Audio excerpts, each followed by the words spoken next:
Hello, and welcome to another episode of the Agile Uprising podcast.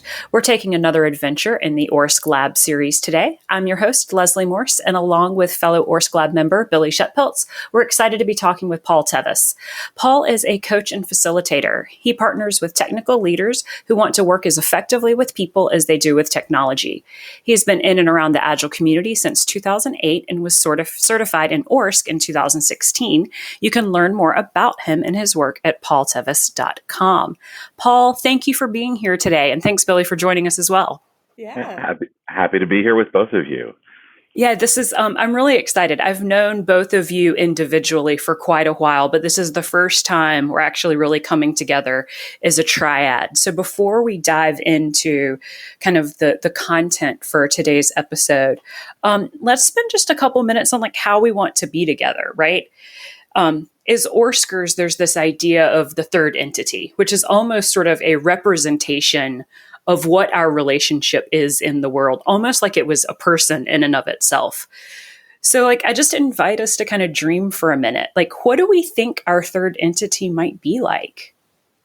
I love the faces, right? Our listeners don't get to see faces, but just like the faces on the video right now are awesome. I was thinking the same thing. They also can't see me nod vigorously because I do a lot of work over video calls, and the comment I get a lot is, "You very high affect." And I was like, "That's true." I think our third entity would have high affect. Yes. Yeah, absolutely. Yes. Like all three of us, and I think collectively we have. We're really in tune, or we're really noticing what's happening with each other a lot. Mm-hmm. I think there's a piece of our third entity which is about both noticing what's happening in us and also noticing what's happening in the system. Mm-hmm. Yeah, and for some reason, like Broadway lights flashed into my mind, but I don't know how that relates to our third entity. But no, it's a showmanship quality that resonates with me. Yeah. There's definitely an aspect of it's out there, right? It's and when it's out there, it's something that people can react with and react to and work with. I like that. Yeah, right? But it's not like grandstanding sort of showmanship. There's a come and be with me almost. Yeah. Inviting sort of beacon of light. Yeah. Yes. And so my background is in improv. And one of the things we talk a lot about is making offers, right? And in a lot of ways, our reactions to things are offers for the other persons to add to, right? There's an invitation there of, here's what's going on. What's going on with you? What's going on with us? How can we build on that? I love that. Yeah. And it extends it to what's going on in the world around us. There's an innate curiosity in our third entity of, who are we? What can we be? What is the world? What can the world be? Yes. There's a thing that's coming up for me. I mean, as you said, like the three of us have all been together in one place and one time before, but I don't think we've ever really had the opportunity to be intentional about what we want to create in the world in the same way. It's usually much more of we're hanging out and it's fun to see each other sorts of things at a conference. And this is more of a like, wait a minute, what could we really do here? I feel that energy too. Like there's potential. There's things that could happen. Yeah, it's palpable. Yeah. It is. So like with this dreaming we're doing, right? What about this and what we're creating in our third entity, like has some meta skills that we really want to channel as we go through today's episode?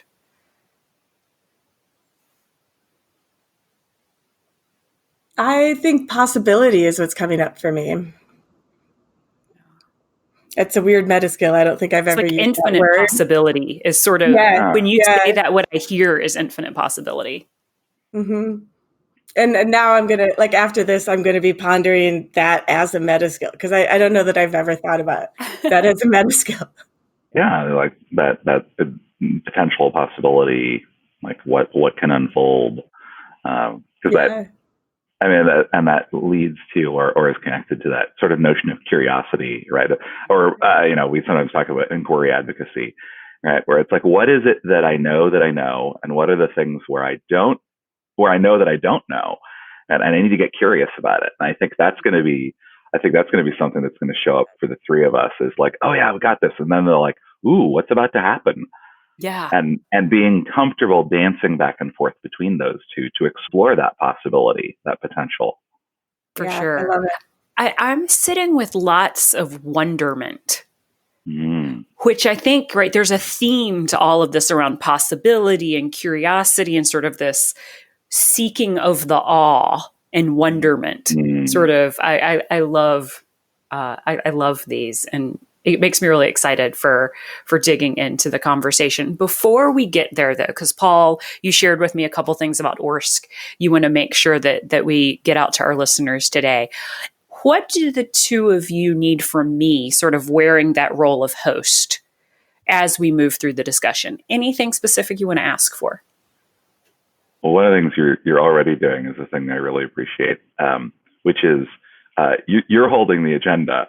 So and remembering what the question was, because which is is kind of freeing at times because it allows me to kind of explore and go a little bit, and then I go, wait a minute, am I answering the question? And I'm trusting that you will remind us if we're not actually answering the question. So that's incredibly useful to me. Plus one all the way. Yeah.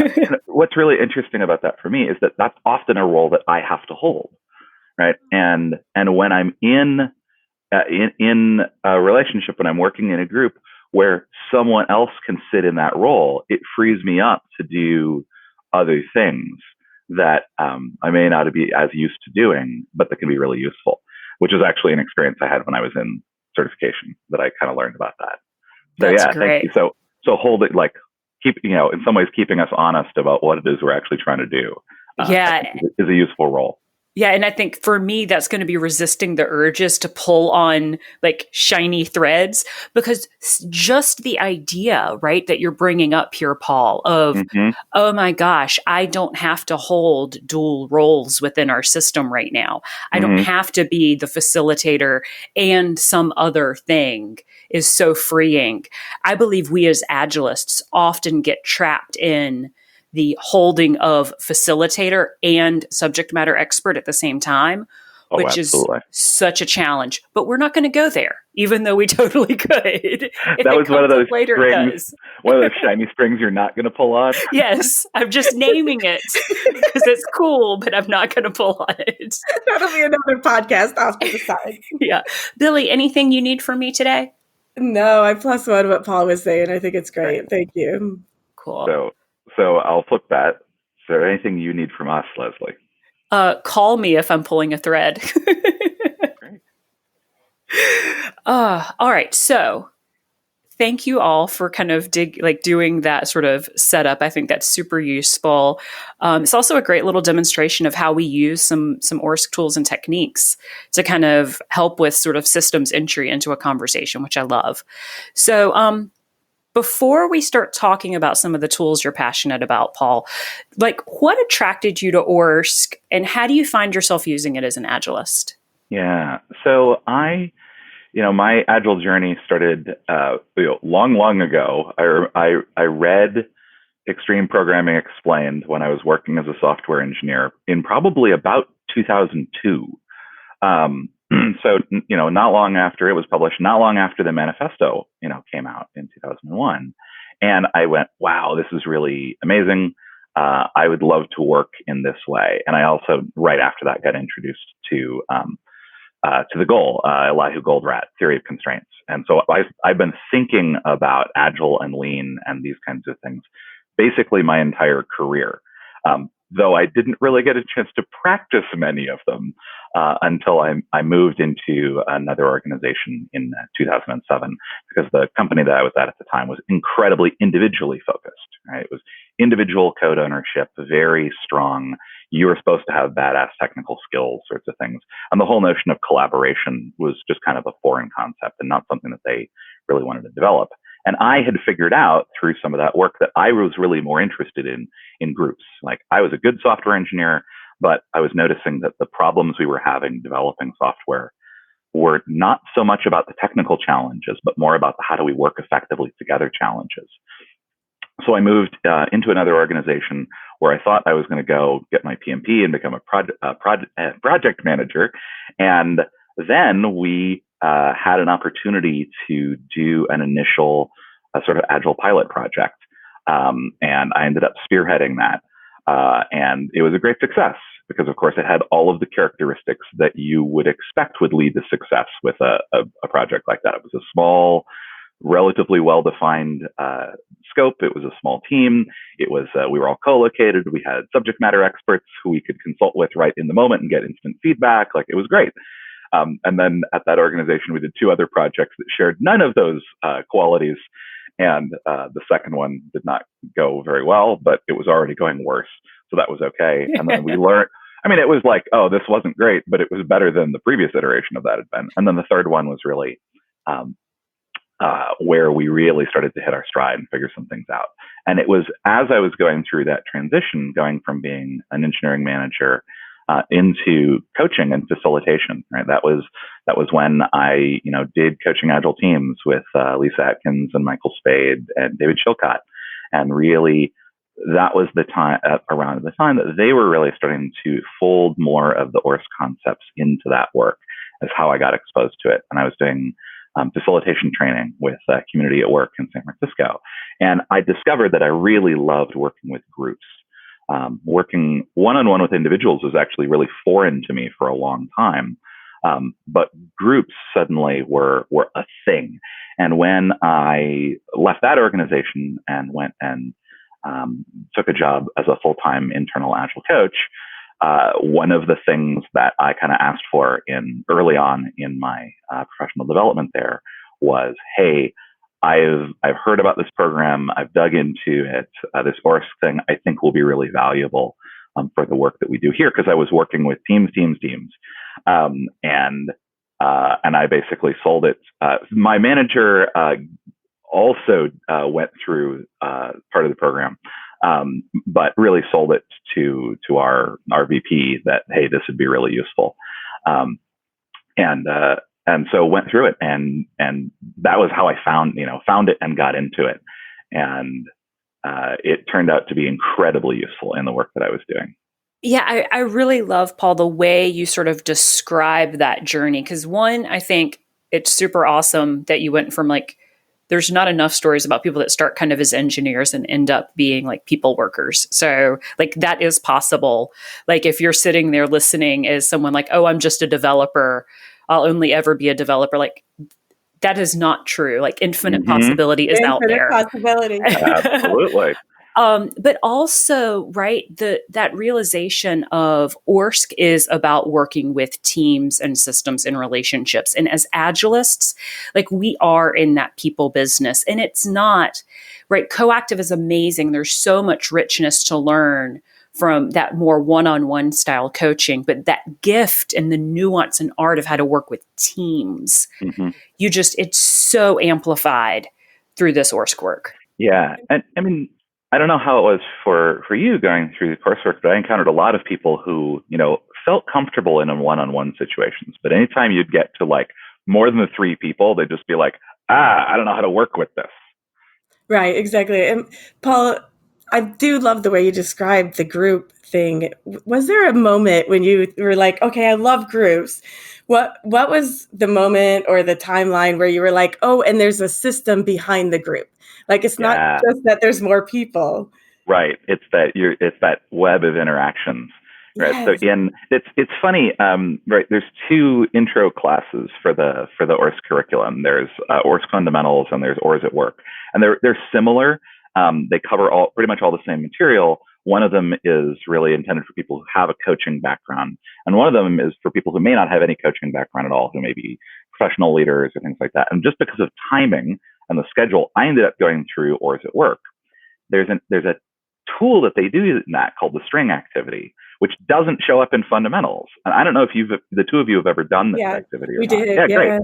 Yeah, so I love that as a visualization, right? You end up creating the web between the people, right? Yes. That's what Orsk is about. It's about focusing. It's soft focus on the people holding the strings, and it's strong focus on the strings themselves on the web. How do you work with that? And so that for me is the fundamental shift. I don't even know when I first really understood that. I know I got it by the time I was, in or is at work. And I actually do that activity a lot with groups when I'm starting to work with them, Love that. particularly through a strong ORSC lens, because it's such an easy way for them to get like how what we're going to do is different than what they might think it is. Right. Because it isn't just pure facilitation, and it's not just more people. It is different. Right. And I like the soft focus on the people holding the strings. We're really focusing on that web. I love that. That's a great description. It is. And I will pull on the thread of the string, great. string, because I think there's something so beautiful about that string exercise that actually relates to sort of the way we think about Agile in teams, right? If you think about, right, some of the roots of Agile, pairing, right? Two people, each with their own string, right? In that activity, you start as pairs.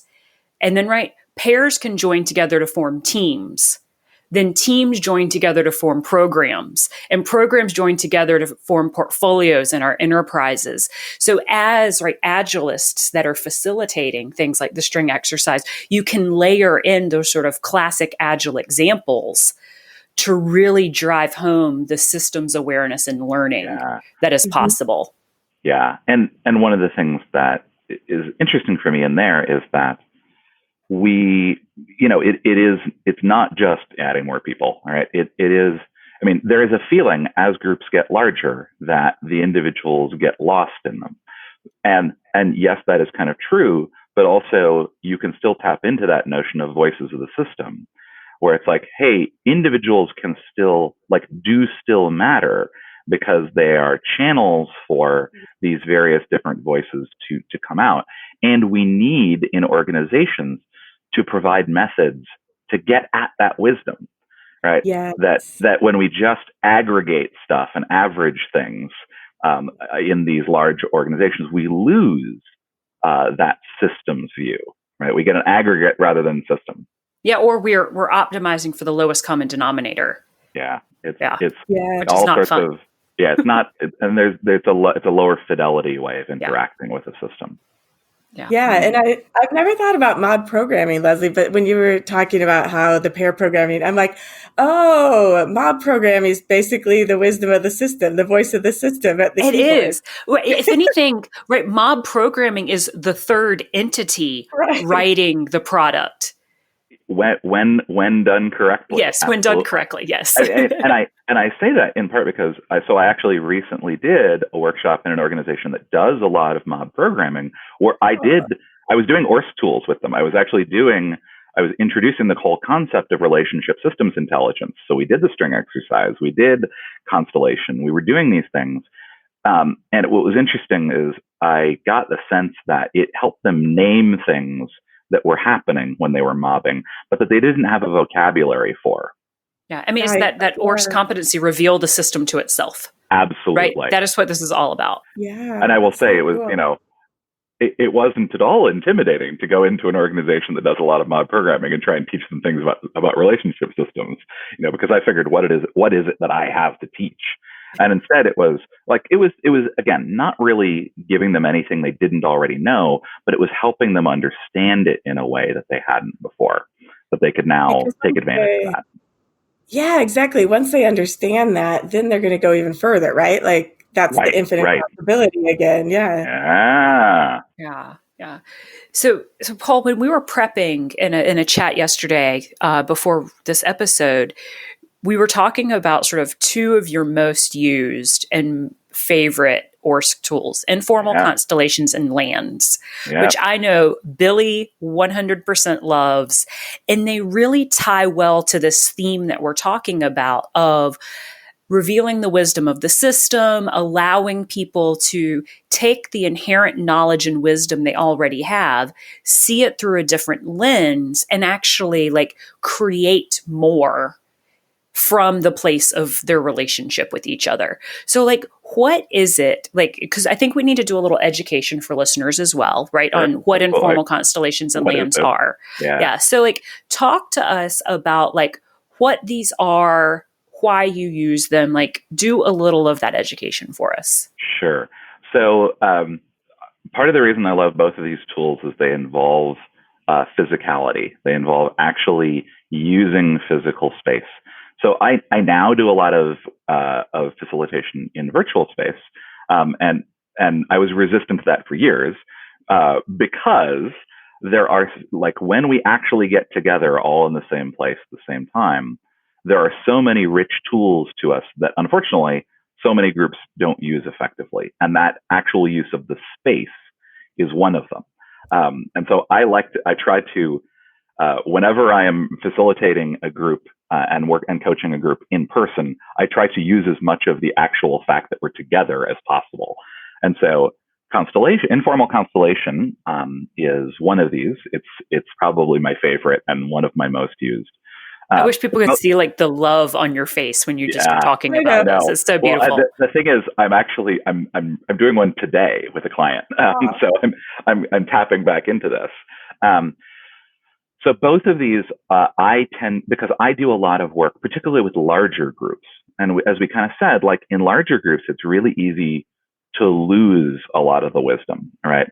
Things get filtered out, things get aggregated out, things like that, and these are both tools that I feel that I can comfortably use with larger groups. How large? I have facilitated an informal constellation with 120 people, which was awesome, and I'll tell the story about it in a minute. And I've done lands work with, I think it was about 80. But the important thing about lands work is the number of different lands, the sort of subgroups within the group that you're working with. And more than 5 starts to get untenable. But it was a case where it was a software engineering group, and the lands that we identified were actually functional roles. And they had about 5 different roles that showed up. And so we kind of aggregated them into that. But so those are both ways of bringing out multiple perspectives, voices of the system that maybe not getting heard or listened to, but really creating a space for all of them to come forth so that we can create new awareness from which to plan. Both of them do that. They do them in slightly different ways. And so, I think with informal constellations, it's the fact that so much knowledge comes from without even actually using words. And the safety that is possible there, right? People don't need to speak. They just need to move. And that tends to be safer in edgy situations. So with the big informal constellation we did, this is when I was an internal coach, and we were doing it was in January, it was a big kickoff. And so we had all of the product development organization together at a hotel to do our kickoff sort of thing. And the sort of chief architect was laying out the technical vision for the next year. These are the ways we need to kind of grow the technology. These are the things we want to move away from. We want to move towards, and so he lays this out. And when I say I facilitated it, I was partnering with someone at the time, Heidi Helfand, who was my boss at the time. We were working together, and we had been charged by our VP, hey, we really want to understand the degree to which people are clear about and buy into this technical vision. And so we'd been told a few weeks in advance, like, design something, we'll do that. And we just said, cool, let's do an informal constellation. So perfect, simple, elegant way to do it. So absolutely. Great. And so the chief architect kind of lays out, this is what the vision is going to be. And, it's like a 30, 45 minute, slideshow, presentation sort of thing. Like, cool. And then we take everybody into the ballroom next door. Nice. And it helped that constellation was, and variations on informal constellation were something that Heidi and I did a lot of in that organization. So people were already, probably half the people had experienced it or something like it before. So it wasn't a totally foreign concept. That's a good tip, right? And it was great because when we said, so what we want to do, and we've got this huge hotel ballroom with this circle of 120 people around it. It was also, because we had the opportunity, we did this, I'm remembering right now, we actually asked people to line up in a line in order of how long they'd been at the company. Oh, cool. And just doing that revealed the system to itself. Yeah. It was really, and we had them doing that while we were like doing the rest of the logistics, getting everything set up. So we make them around into a circle. Right? I said, okay, so we're going to do a constellation here. And like 6 people just start cheering. We're like, okay, Oh, we cannot fail. There's no way we can fail with this right now. But so the idea is, right, you have an object that is the center of the universe, right? And you put that in the middle, all right? And then you say, here's what we're going to do. We're going to ask a series of questions. And in informal constellation, it's usually 3, and they're structured in a particular way. And that's one of the things that I love about the tool is the crafting of those questions to get. It's also the hardest part. It is. As the facilitator and coach, is to not ask those in leading ways that have implicit bias or right and wrong within them. Yeah. And also you want to take it there. You want there to be an arc, right? That leads through like awareness and reflection out into action. So you want them to go on a journey, but you don't want to influence the direction of their journey. Mm-hmm. And so, so we line them up and we say, how well do you understand the vision of that's just been laid out? And the more you understand it, stand closer to this object. The less you understand it, you stand further away. Right. And so it's just, we want to know, how well do people understand it? And, people move around and they sort of arrange themselves. And then, and then we do the kind of, we ask for a few voices, let's hear from a couple of voices that are near the center. Like, why are you standing where you're standing? And what is it like for you to be there? Because you're just revealing, right? And then you go further out, and you go further out, and you further out. And and everybody can hear it. The whole point is this is the system talking to itself, right? It's the group hearing all of these things. And then mix it up, move around. And then the second question was it was something like, how committed to this vision, or how much do you believe that this is the right direction to go? Oh, nice. Wow. Right. And there are things that I would do differently knowing what I know now about how you do alignment around these things. But it was just kind of in this moment, what level of reservation do you have about following this vision, right? And then so that was the next level. And we do the same thing, right? Voices in, voices further out, voices. And then the last level was, how clear are you about what you can do to support the vision? Oh, right? Nice. And that's the moving to action step. And then, people do that. And then you pair people up and say, what's important to you about this last position, and what's something that would help you hold, have this intention, right? You can do some different things with it. But that was kind of what we did. And it was like, honestly, the simplest, best thing that came out of that was, in the first round where we asked, how clear is this? You've got standing right in the middle is the guy who just presented it, right? Of course, he's totally clear on it. Yeah. Right. And then around him are all of the engineering directors who, of course, have been working with him on this vision for the last 3 months. And then a ways away is everybody else, right? They've just seen it for the first time. And so one of those directors came to me afterwards and he said, I guess it makes sense that we're really clear on this and everybody else still has a lot of questions about it. And it's one of those things that's kind of obvious, but no one had to say that, right? He looked around and he went, oh, right. I guess we still have some work to do here around this. Like, there were other useful things that came out of it, but that was the one where it was just it almost like that sort of, I guess, cliche of, a picture's worth 1,000 words. It's almost like an informal constellation is worth 1,000,000 meetings. Because you can get so much more knowledge. Yes. Yeah. I mean, so that, again, going to your thing about you don't have to, you almost didn't need anybody to say why they were standing where they were standing. We almost didn't need to talk once we got to that arrangement. That said, my experience with informal constellation is that those debriefing questions are really valuable because we will make up a story about why someone is standing where they're standing. Mm-hmm. And sometimes that story is completely wrong, particularly the how is it for you to be standing there question. Mm-hmm. Yeah. I did one around at one point where oftentimes the second and third questions are like, how involved have you been in this? And how involved do you want to be in this? Oh. So it's like, I did one recently where it was around some turnover, like some people had left the company, and that had led to some shakeups and some turmoil, like in team membership and things like that. And so the team asked, like, we want to do something around this. And I was like, oh, Constellation would be great, right? And so the first question was, how concerned are you about the turnover and turmoil? And then the second question was, how involved in dealing with this have you been? And the third one is, how involved do you want to be in working with this?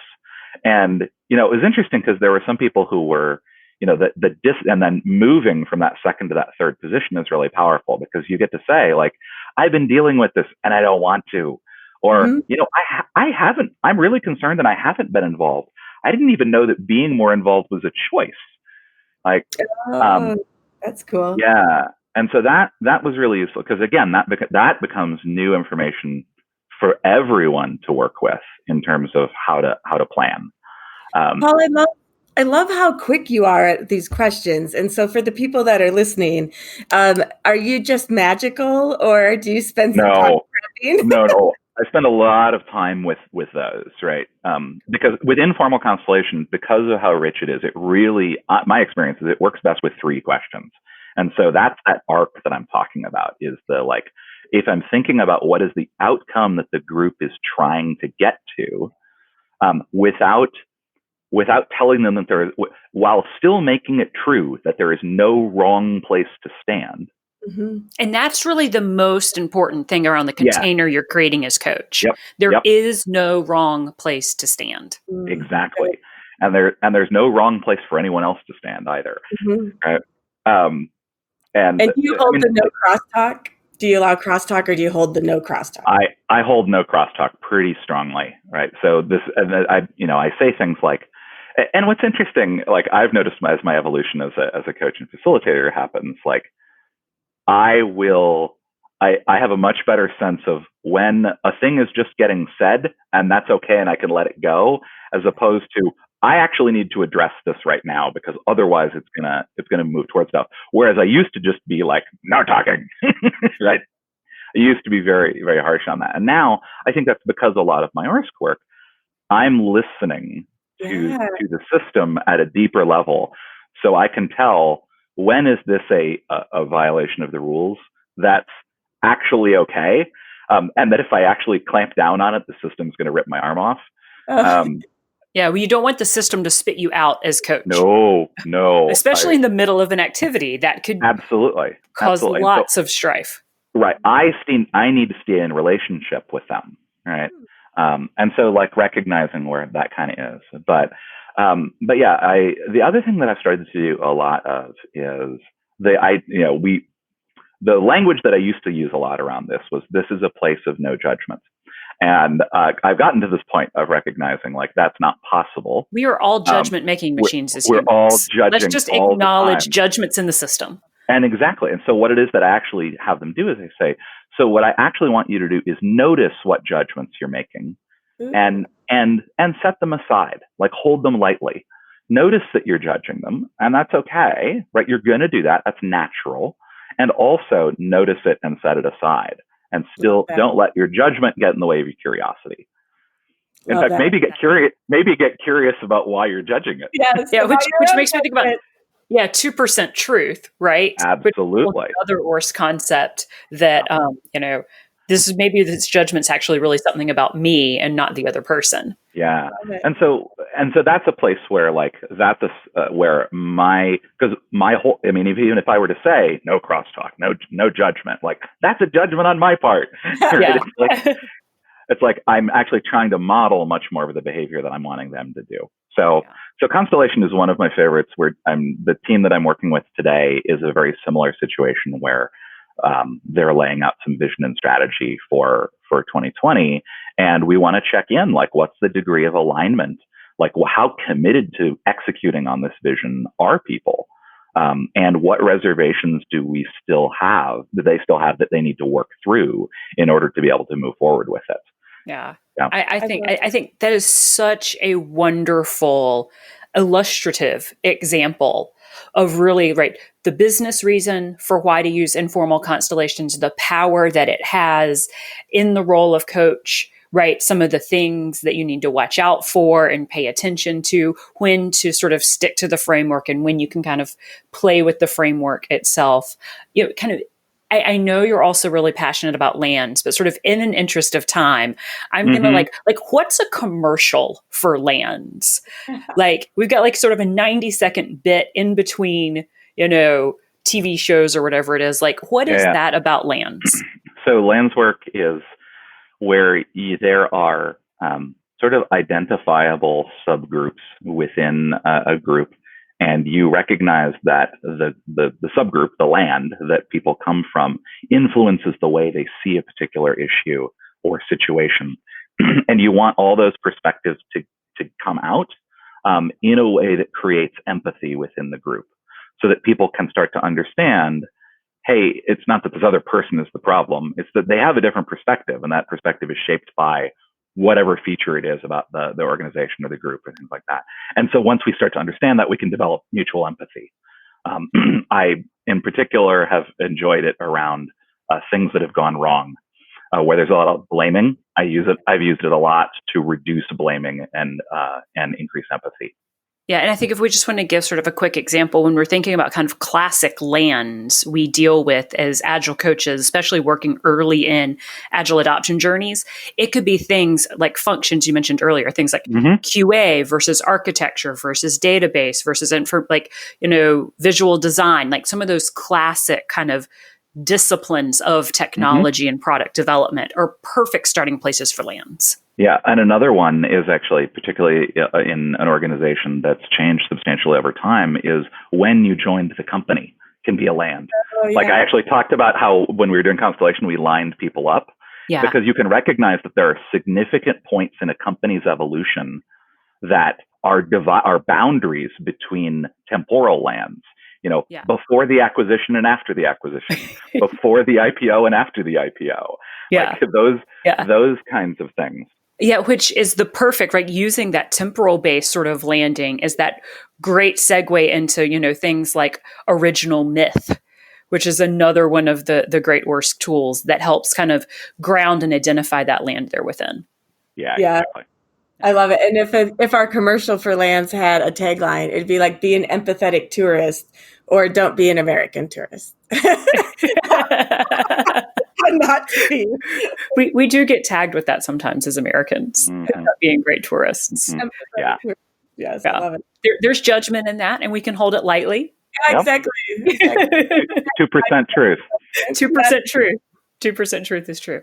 So I also like how you talked about lands in relation to failure. And so Billie and I are going through the Oak cohort of certification and with Orsk. And when we did our residential, the overwhelming sort of memory of the weekend was this like, ta-da, sort of like failure moment. Like when we did something and your hands go up in the air and you kind of squat a little bit and you're like, ta-da, I totally screwed that up. I think failure stories are such a wonderful way of learning. So like, is there a quick crash and burn as an Orsk coach that you want to share with us? So it's not, it's one of those things that, so here's the challenge. So one of the things that came up when I was in certification and going through supervision. Supervision is such a fantastic tool, right? So let's not talk about that. yeah. So you're taking recordings of coaching that you're doing with groups and having a mentor coach work through them with you and evaluate like how well are you actually doing these things. And one of the things that came up for me over and over again is that I, as a coach, I was so, and this makes sense, right? Was so concerned about my team, the group that I was working with, seeing me as competent, that I would not actually leave room for them to really do what they needed to do. Right? I was taking up too much space. And so it wasn't a crash and burn in the sense that like I never let them go close enough to the danger for them to be able to crash and burn. I actually played so safely and conservatively with them. But what that did is it prevented them from actually getting the real value out of doing the work. So it's a subtle crash and burn, right? It's like they never recognized that it was going that way, but it was a thing that showed up kind of over and over again in a bunch of my supervision calls. And so that's actually for me, and when I talk about, and I reflect on doing that more recent constellation where it's like I have to stay in relationship with this system, but it is naturally creative intelligent, right? I wasn't really living in that space, right? I was facilitating more than I was really coaching, and it's very interesting for me because I just feel completely different now when I'm actually coaching a system and coaching. It gives me a little bit of hope. Thank you. Oh, absolutely. And it's so much less work. Right? Oh, cool. Because you really are. It takes the pressure off of you. It absolutely does. I've talked, there's a fellow leadership coach here in Santa Barbara where I live, and she talks a lot about post-heroic leadership. And that led to a lunch conversation that we had about post-heroic facilitation. I love that. because oftentimes as facilitators and as coaches, like we fall into that it's my responsibility mode. I need to blah mode. If they don't get a good result, that's my fault mode. And letting go of that, right? Embracing I do a lot of open space works, right? And the notion that in open space that whatever happens is the only thing that could happen. Mm-hmm. And just saying, I'm going to do what it is that I think is useful.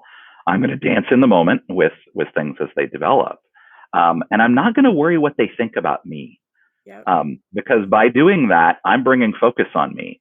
And I am not the focus when I'm working with a group. They are the focus. Yeah, Paul, that is such, as we're moving to wrap up today, such a beautiful illustration of, I think, two of the Orsk cornerstones, right?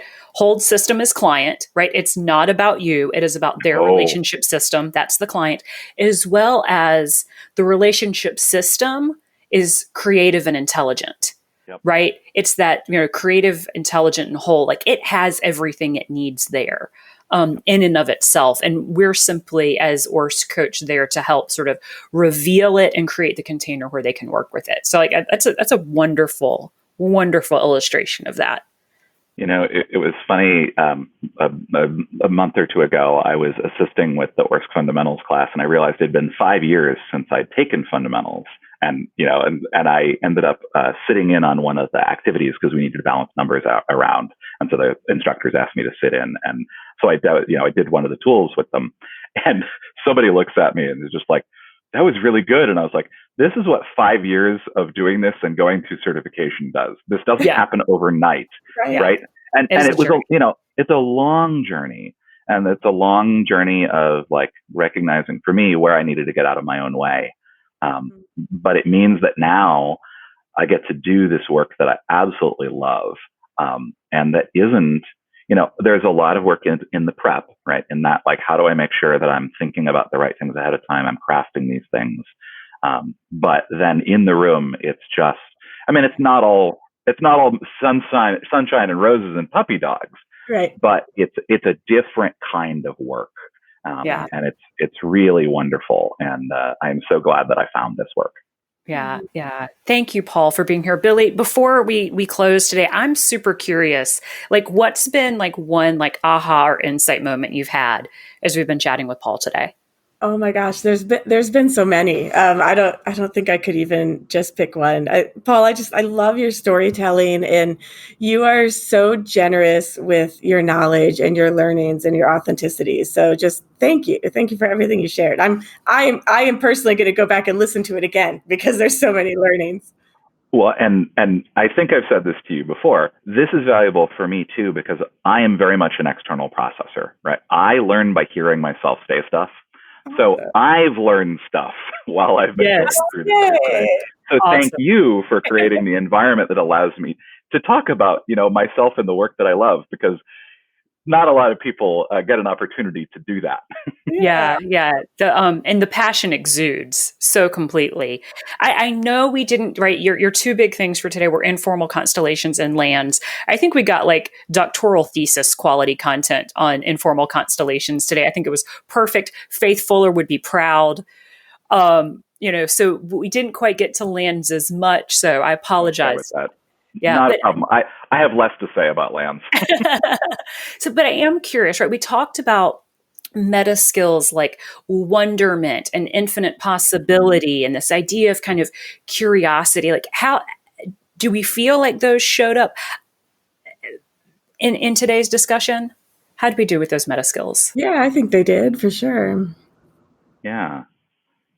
For me, there's definitely that place of like going back and looking at stuff in the past and going, well, wait a minute, what was really going on there? Yeah.